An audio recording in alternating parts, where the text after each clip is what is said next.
Hi everyone, this is Dennis Monokroussos here, and today we're going to do another show where we look at and attempt to answer reader questions, reviewer questions. It'll probably be the last time we do this for a while, so it seems that we've more or less caught up, and most of the questions that at least people wanted to ask, or at least felt a burning desire to ask, I would think have been asked by this point. So this will probably be it with this kind of idea for a little while, but I'm sure we'll come back to it again. I mean, overall the response was very good. I mean, this is I think the fourth show that we're doing on that theme. All right. Well, our first question comes from NoMind111, who says that he's an average slash intermediate player with potential.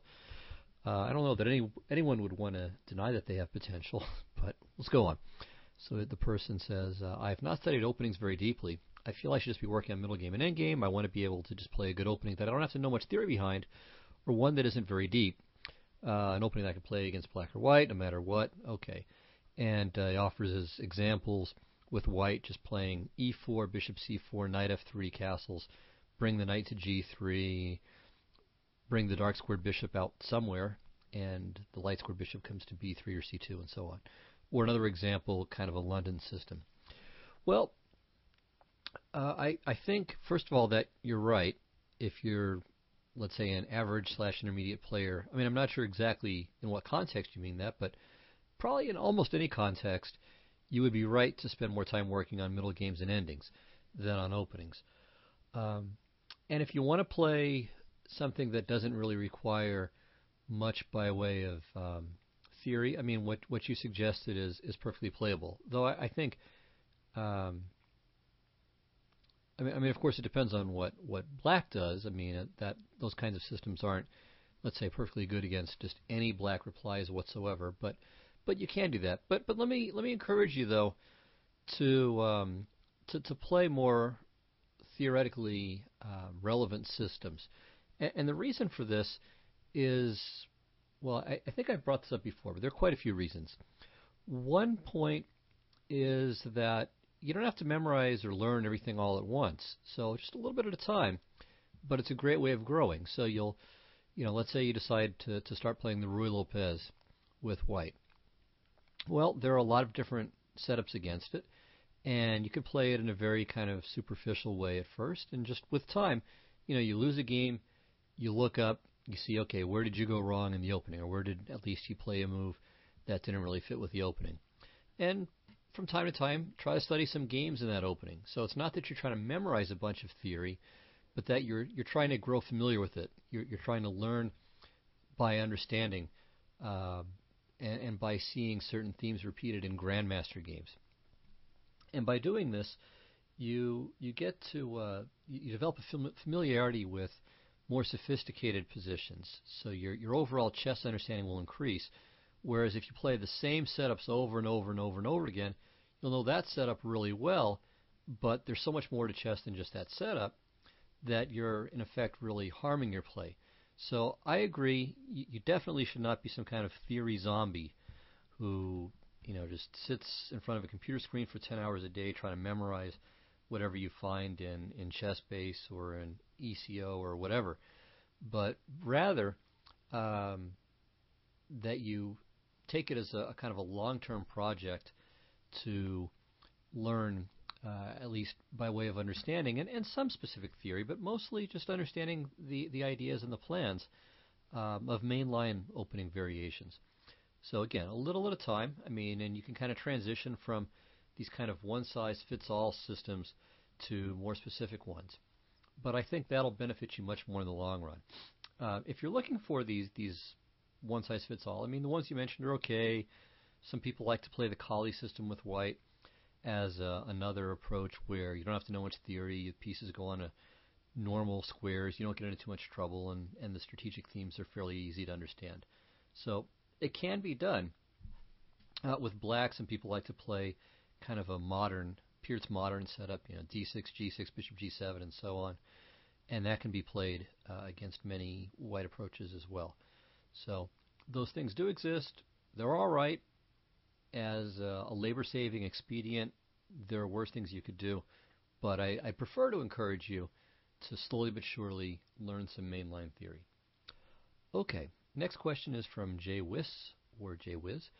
He says, hello, big fan of your videos here. I find them an interesting contrast to Cuellar's in that yours tend to be more tactically based and his more positionally based. My question is as follows. So he arrives at the following position in the game the other day, and, anyway, he blundered at one point and was curious what would have happened had he chosen something else earlier, and then at the end, I think he's asking how he could have continued at the end of the game had he not disconnected and lost in that way. Okay, so he has white here. And, alright, so knight c6, first of all, is a bit strange. It's playable, but I would just play d4 here, threatening to play d5, and black will probably play the move d5 in this position, bishop g2, and so on. And it looks like just kind of a good Catalan to me. In fact, it'll probably transpose into a Catalan in this position. So, alright, that's one way to go. Actually, probably nothing wrong with bishop to g2 here either. Alright, and he played knight c3. Okay, and here he played d5, which makes sense. Now c takes d5. Alright, c takes d5, again, it's alright, but it's opening up the diagonal for this bishop. And traditionally, in Queen's Gambit and Queen's Gambit-like positions, the problem of this light-squared bishop is one of Black's major difficulties, and one of the things that he always has to solve in these openings. So often what you can do is kind of finish your development and then wait for Black to do something, because it's not easy for him to get e5 in.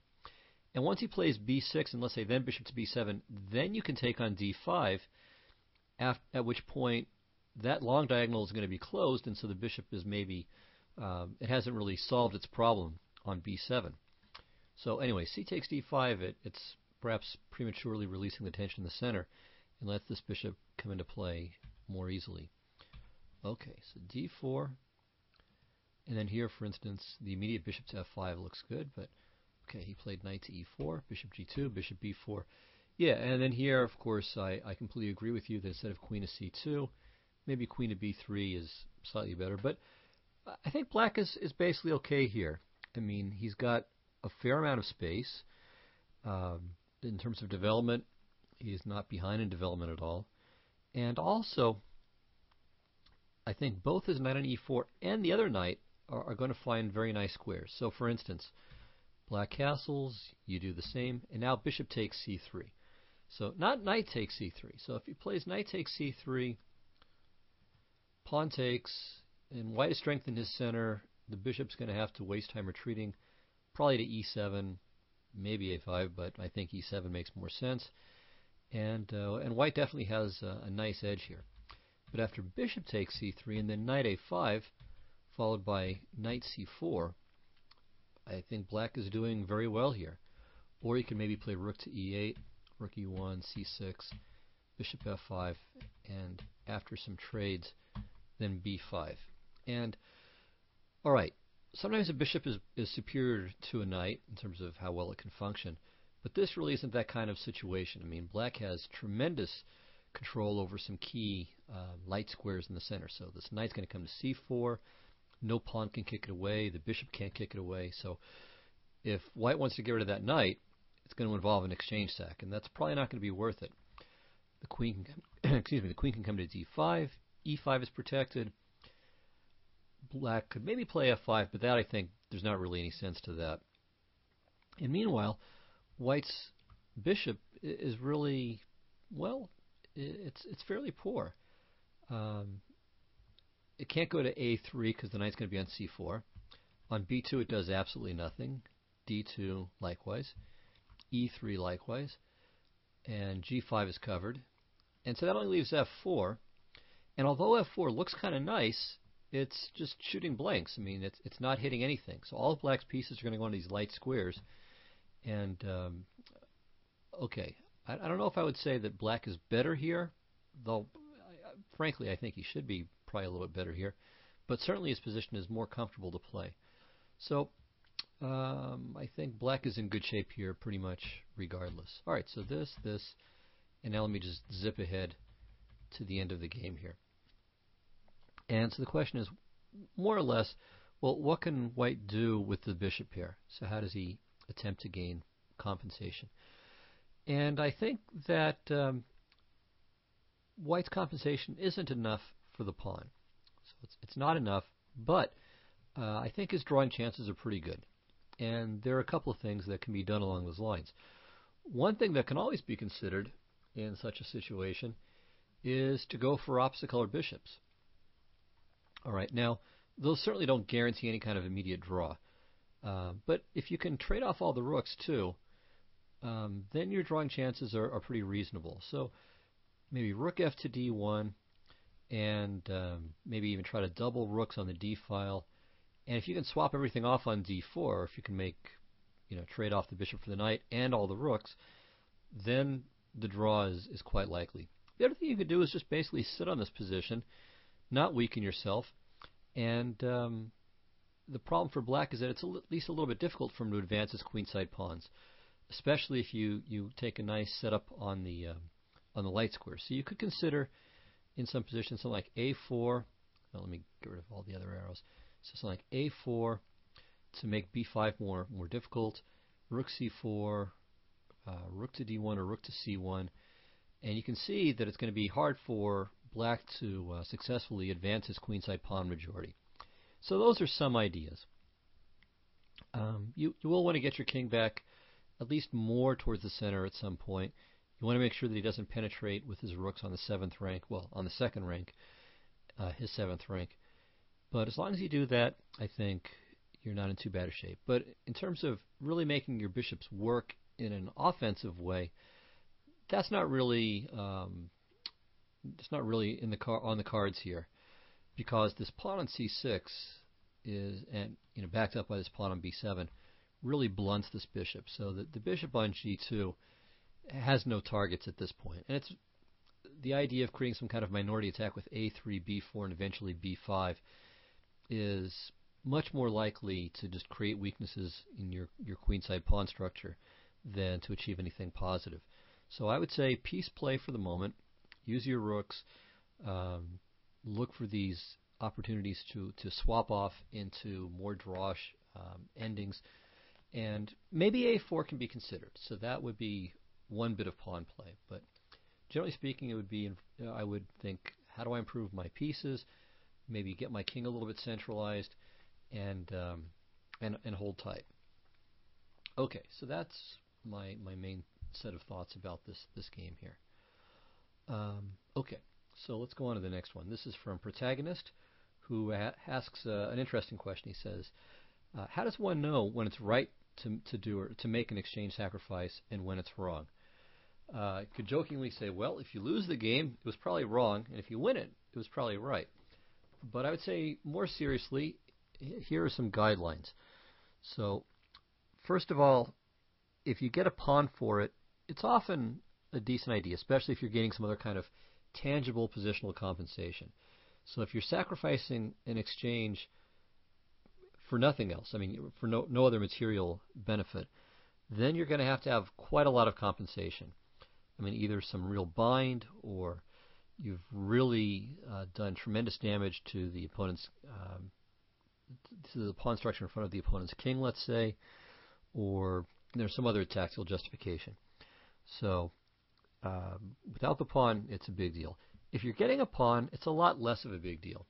So there, if you've damaged the opponent's structure, if you're getting some kind of long-lasting outpost for a minor piece, let's say, if you're achieving some kind of powerful blockade of the enemy position, then that can often be very good too. So I would say things like that are what's at stake. Generally speaking, there's a much bigger burden of proof if you're not getting a pawn for the exchange. But, the specifics of when exactly it's good, when it's not good, I mean, chess is far more complicated. I mean, there's no just sort of, recipe where you pour in the ingredients and you can get some kind of infallible answer back out of it. But those would be some guidelines. If you're getting a pawn plus something else, whatever that something else is, then it could probably be at least a reasonable idea to make such an exchange sacrifice.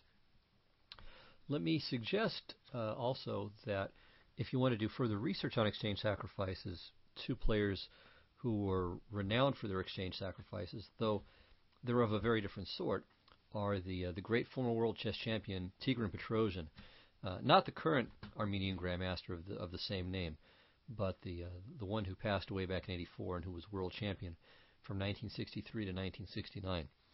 So he was, literally, was famous for his the remarkably prolific way in which he would make these sacrifices, and quite often they were very, very successful.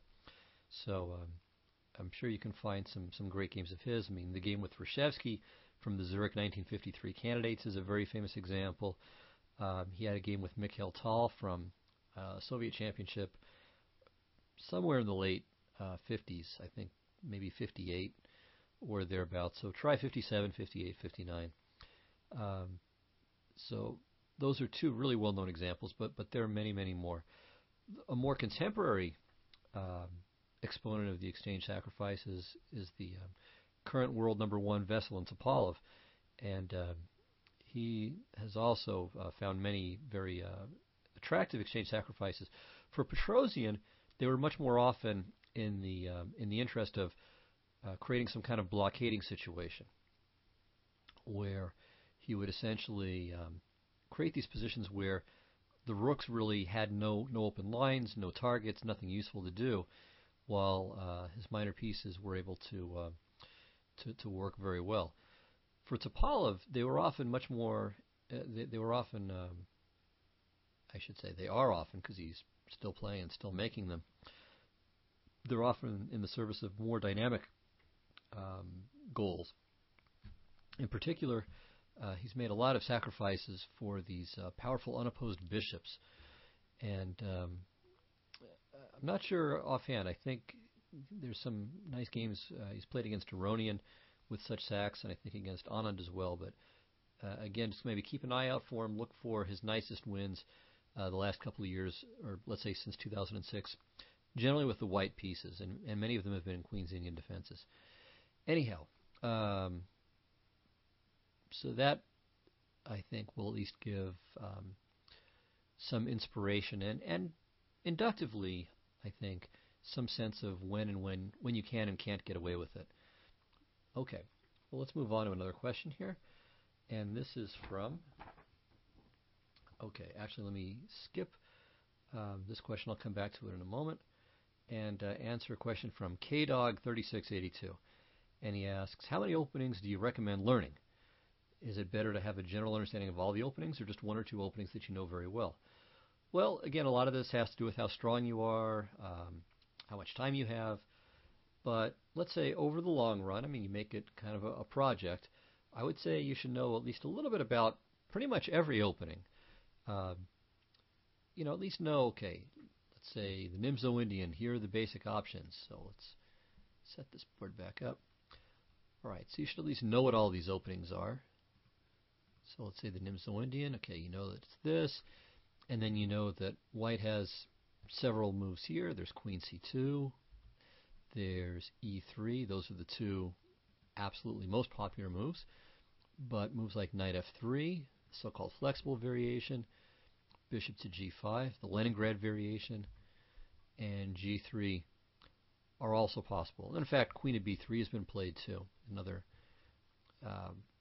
fairly minor line, but some strong players have played this. Yasser Seirawan had some great results with this at one point. Okay, and then within Queen C2, there's several moves here. There's D5. Whoops. There's D5. There's C5. There's castling. There's B6. All right, and you don't have to know all the theory behind all of these things, of course, but over time, you just want to know, okay, these are the basic lines that are there. Now, the reason for knowing this is, well, there are, again, a few reasons. One is just that it improves your appreciation for the game. So when you're watching grandmasters play, you kind of know what they're up to, and you know, okay, all right, these are the basic ideas in this sort of opening and in this kind of pawn structure. The more you know, the more you can apply to your own games. And even if you don't play those variations, you'll sometimes see an idea in one line that, hey, this works great, and this can work great in the openings that I play. Also, pawn structures. So pawn structures can be very similar among or along different openings, and so you might see the way a pawn structure gets handled in opening X. Again, maybe you don't play opening X, but you play opening Y, where opening Y has a similar pawn structure. Again, you can borrow from that. So the minority attack, for example, in so-called Carlsbad structures, those occur in many different openings, and for both white and black. So it's useful to know about that and see what that looks like in action. Okay, now that's knowing at a very superficial level. I mean, just to know this, to know that, okay, Queen C2 is the main line, and that black can play C5 and D5 and so on, is not to know, all right, here's the theory in the Bereyev variation within the Queen C2 Nimzo, and okay, the key line started around move 15, and there's this, and there's that, and the other thing.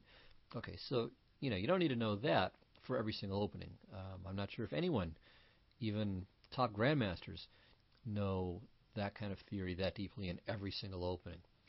But you should know, let's say, at least 2 or 3 openings with each color where you do know your theory very deeply.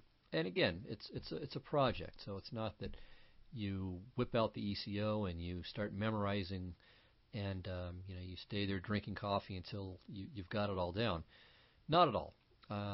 You play an opening, you look up the main lines to get an idea. Okay, this is what the main line looks like. You start playing it. When you finish the game, then you check and see. Okay, where did what I did and what my opponent did match with or depart from current theory?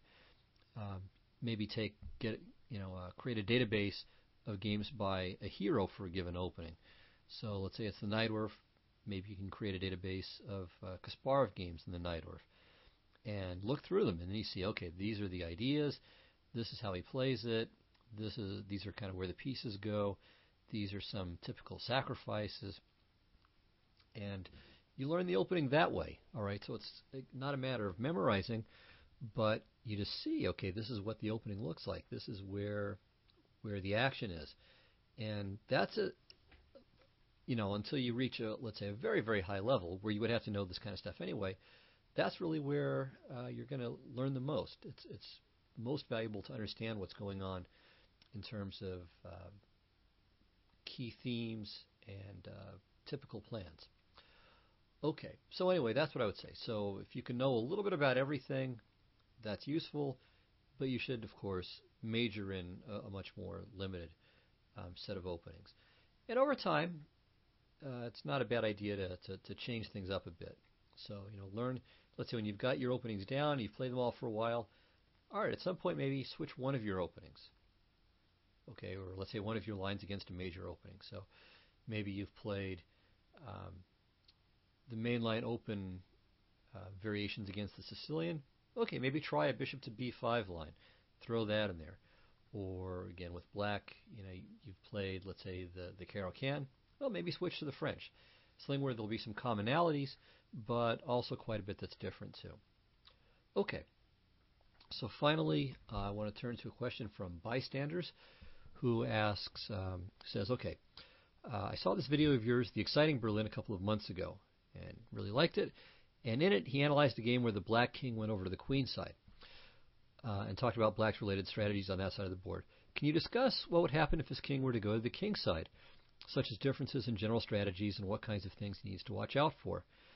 And basically would like to see some games.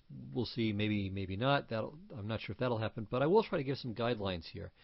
And he also adds that this was quite useful because a lot of times white plays rook to d1 check on move 9, after which it seems that black's king would be forced to remain on the king side. Okay, so here's what I'm talking about. Let me flip this. So this is the Ruy Lopez. That's the Berlin. And now white doesn't have to go for this main line, but it's the most principled approach. So we end up with this endgame here. And in a game that I presented a long time ago, I think it's the most watched of my videos here, in part because it's the oldest, so more time for people to watch it. But I think it was also a very interesting game. So that will continue with knight c3, and then I played bishop to d7, and okay, black plays king c8. Quickly in this line, plays h6 against knight to g5 ideas. And what black would like to be able to do, slowly but surely, is to play b6, c5, bishop c6, king b7. When his king is out of the way, and his rooks will be very easily connected, which is one of the important things for black to achieve in this quasi endgame. So let's go back to this position after this exchange, and just very quickly revisit some of the themes, and then I'll discuss both some particular variations and some of the differences with, let's say, the kingside Berlin versus the queenside Berlin, referring to the position of black's king. Okay, black has the bishop here. That's obviously an asset. And the drawbacks for black are that he's got doubled pawns on the side where he's got his majority, while white's pawn majority is clean. Okay, so there's no doubled pawns there. In principle, there's nothing that would prevent him from creating a passed pawn with pawns alone, whereas black can't create a passed pawn on the queen side by any manipulation of just the pawns by themselves. Also, in the asset column for white is the fact that, again, black's king is in the center. Not that it's going to get mated there. That would be pretty unusual. But the king kind of gets in the way. So it's hard for the rooks to get connected. And, in fact, it's hard for black's king to find a square that's really safe, that doesn't get in everything else's way. So if the king were back on e8 and he could just castle normally, then black would be completely fine. Okay, one other point that I'll mention, and it has to do with this pawn on e5. So the fact that it's not a doubled pawn is in white's favor, but the fact that it's on e5, rather than e4, is in many ways quite useful for black, because it means that all these light squares here, well, these key light squares, are in fact much more accessible to black than they would be. So if this pawn were back on e4, then black's position is quite a bit worse, I think. It's much harder for him to find for him to find safe squares for his minor pieces. So, okay. Black wants to try to keep good control over these light squares. He wants to find a way for his king to reach safety so his rooks can be connected.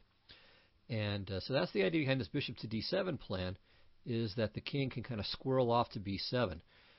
But this takes some time. So after bishop to d7, white plays, let's say, rook to d1. Black usually plays h6 now. I'm sorry, king c8 here, not h6. But knight to g5 can be played in this position, so this is possible. What I meant to do here is not rook to d1, but h3, and now h6. Okay, and then here white has lots and lots of plans, but typically, let's take a typical one. So b3, king c8, bishop b2, b6, and now rook a to d1. Okay, so black isn't ready to play king to b7 yet because the bishop's hanging. We don't want to play bishop to e6 yet, because then white can play g4 and knight to d4 and kick the bishop, and we generally are not in a hurry to swap it off or allow it to be swapped off. On the other hand, if we play c5 to prevent knight to d4, well, then we're giving up the d5 square. So there's this game that keeps going on where both sides try to make useful moves, but try to do it flexibly as well. So black often plays knight to e7 here.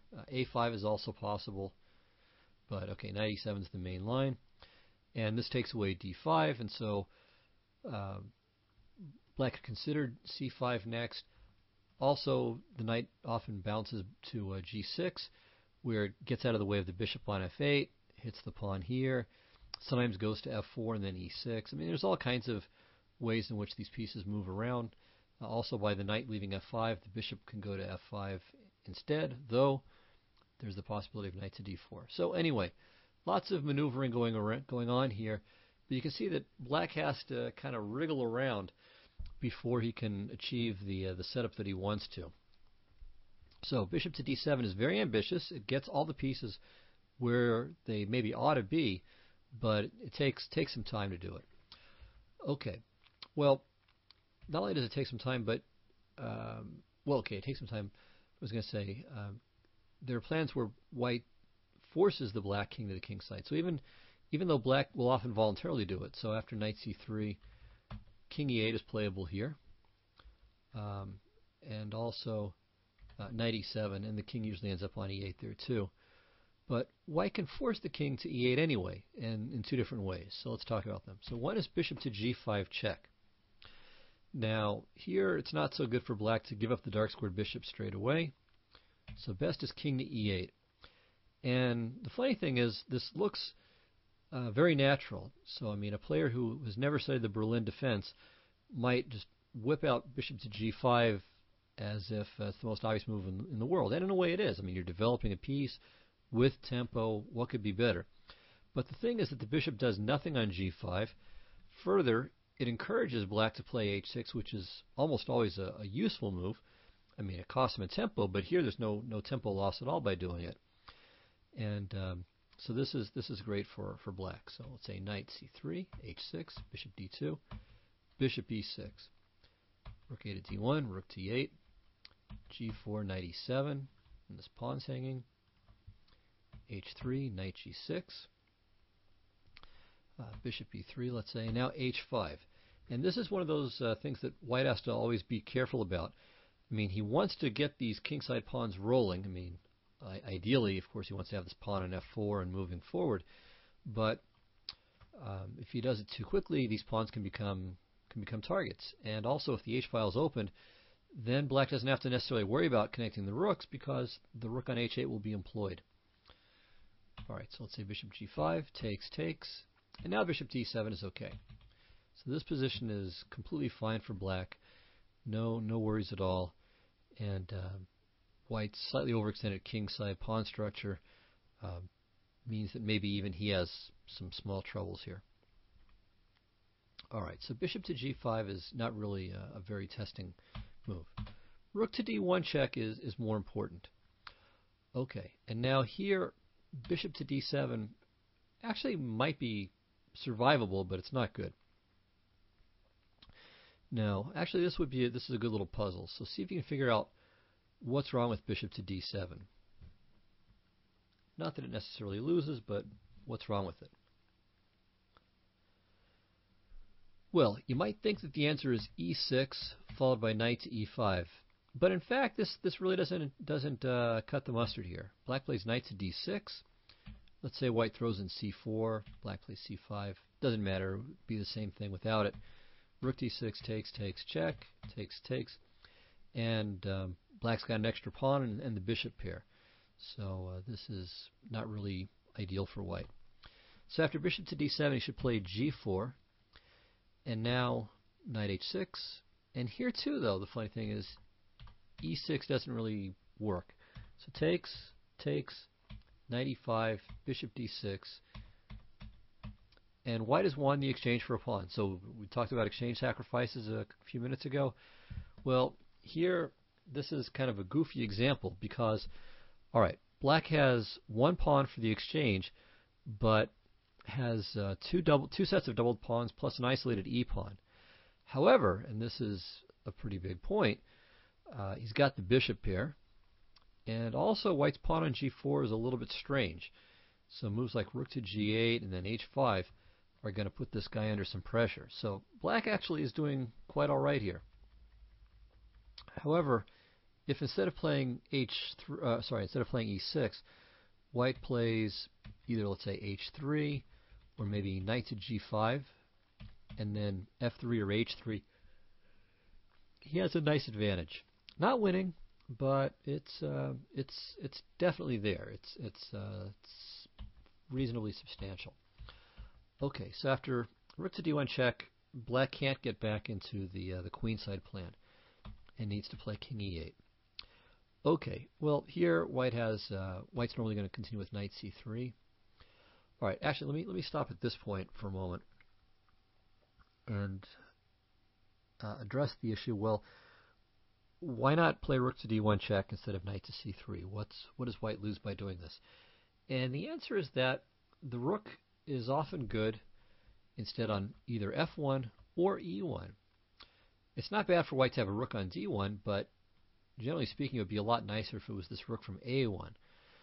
Now, the reason why we want to have a rook on f1 is because, again, one of white's major long-term plans is to get the kingside pawns rolling down the board here and kind of suffocate black to death, and also to try to make a passed pawn, depending on how few pieces are on the board.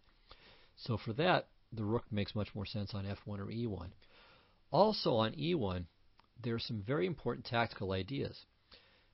Okay, so one thematic trick that has occurred in a number of games, including most famously the game between Kasparov and Kramnik in Astana in 2001, the only time that Kasparov ever beat Kramnik in the Berlin defense, there was a neat tactic with e6. And that's actually one of the kind of thematic ideas. Now, when black's king is on the queen side, this e6 trick really doesn't come into play, but with black's king stuck on the e file, it can. Okay, another idea for white when this rook is on the e file is this trick where the knight goes from c3 to e4 and then either gives check on d6 or on f6.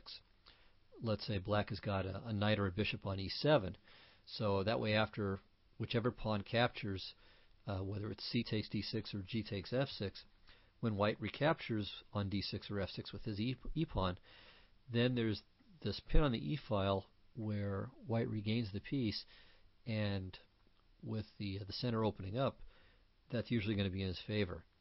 So those are a couple of tactical points that illustrate the value of having the rook on e1. So having the rook on d1 is a slight drawback for white.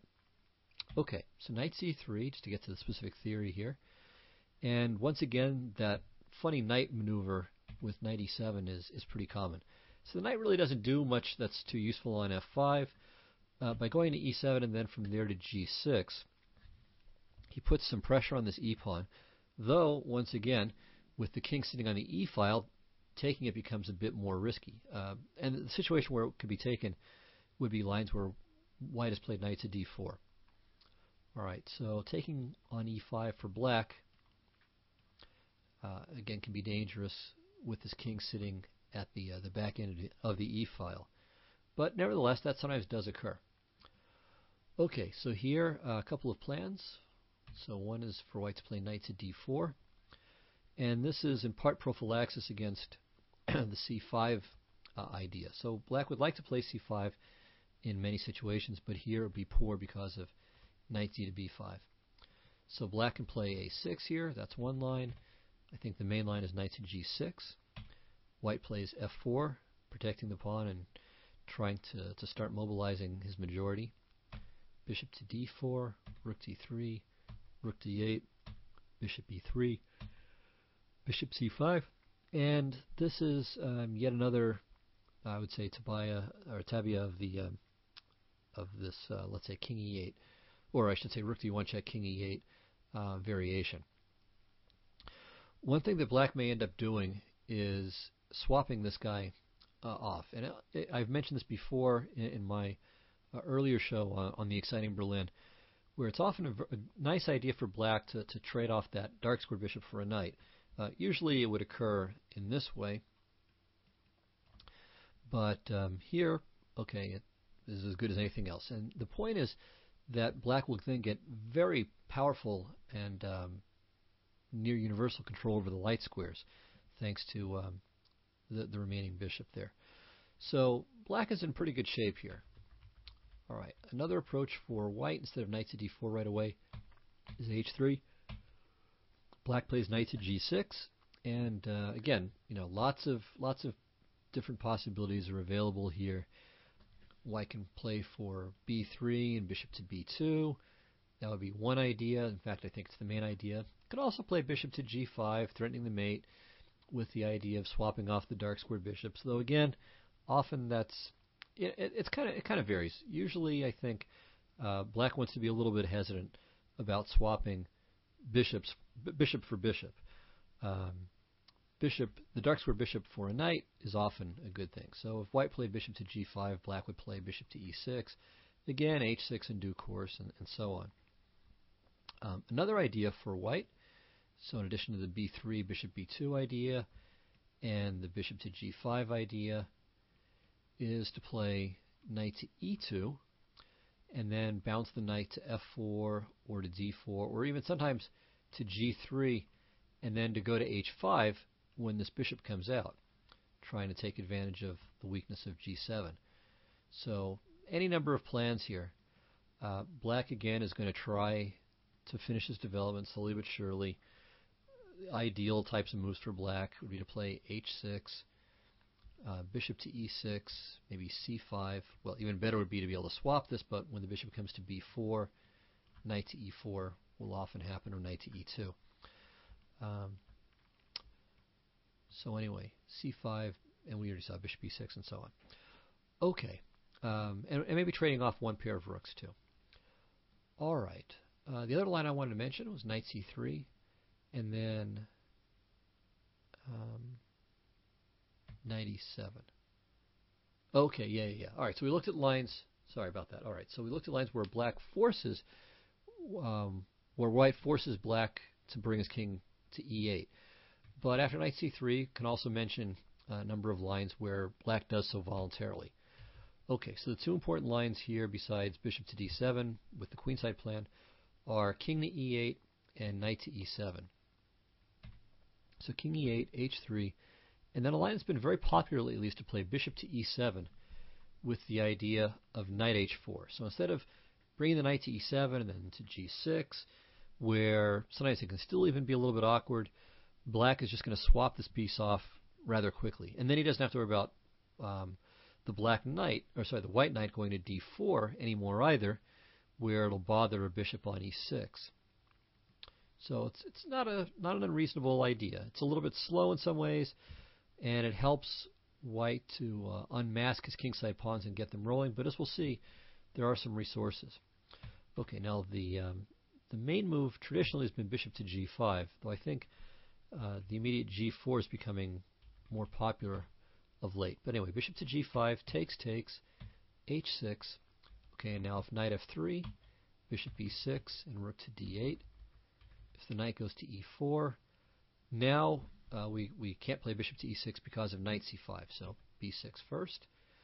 And now, all right, if rook a to d1, this is supposed to be inaccurate because of bishop a6 and then king e7. And on rook f to d1, king e7, king h2.